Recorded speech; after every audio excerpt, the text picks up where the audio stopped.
Bonjour, voici le 5e épisode consacré au mental. Vous l'aurez compris, le yoga est avant tout une discipline du mental. La pratique des postures n'est que un des outils destinés à l'apaiser. Comme les 5 autres systèmes philosophiques indiens, reconnaissant l'autorité des Védas, le yoga a pour but de réduire les souffrances humaines.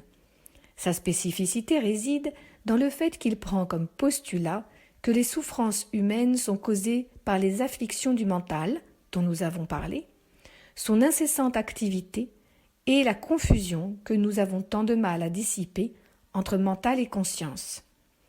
Apaiser le mental, c'est lui donner la capacité d'être neutre, sans coloration, et de servir la conscience dans la perception du monde.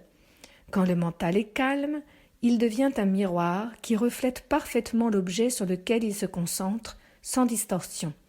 Patanjali écrit « Alors, le mental devient un diamant sans défaut, et celui qui observe, qu'on appelle aussi la conscience, celui qui perçoit, le mental et les sens, et l'objet d'observation brillent ensemble à l'unisson d'un contenu identique. » Nous avons vu que dans la philosophie védique, le cœur est le siège de la conscience et la centrale de distribution de l'énergie.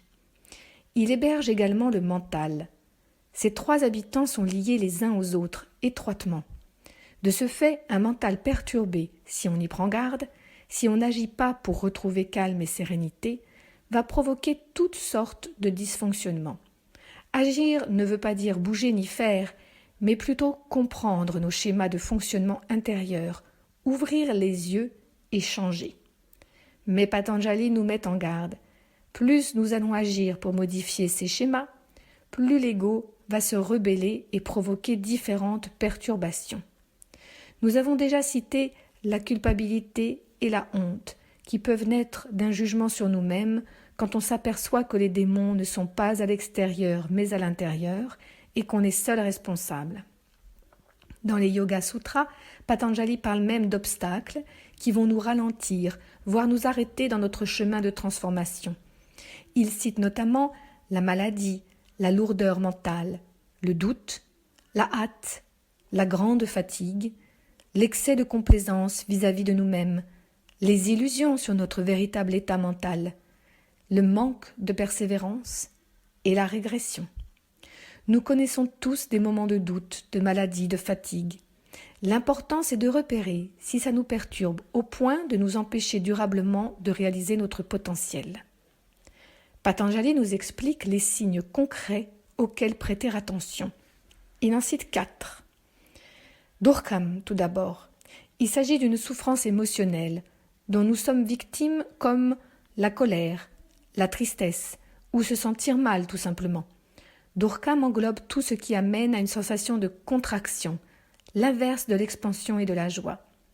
Ensuite, il y a Daurmanasya, ou un état d'esprit pessimiste. Le mental devient négatif, voire toxique. Cela peut prendre différentes formes. Nous avons l'impression que personne ne nous aime, que le monde extérieur est hostile. Tout devient difficile.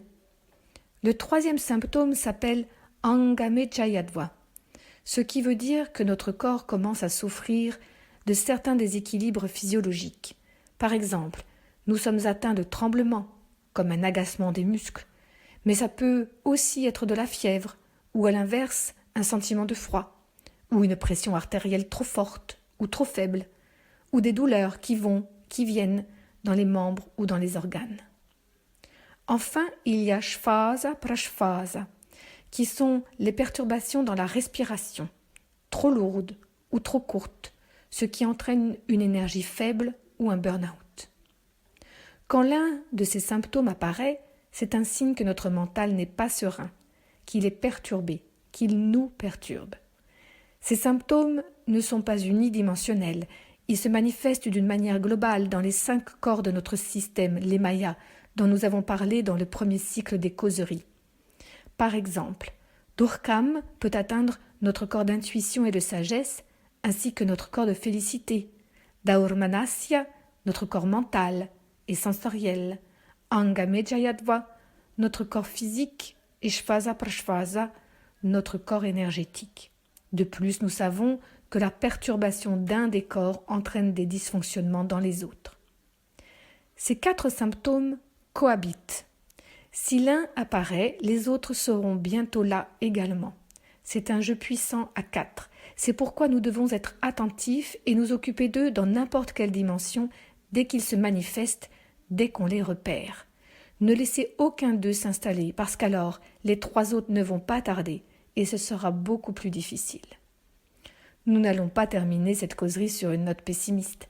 Le yoga propose des outils afin d'apaiser notre mental et nous aborderons un certain nombre d'entre eux au cours des prochaines causeries en les reliant aux symptômes sur lesquels ils agissent.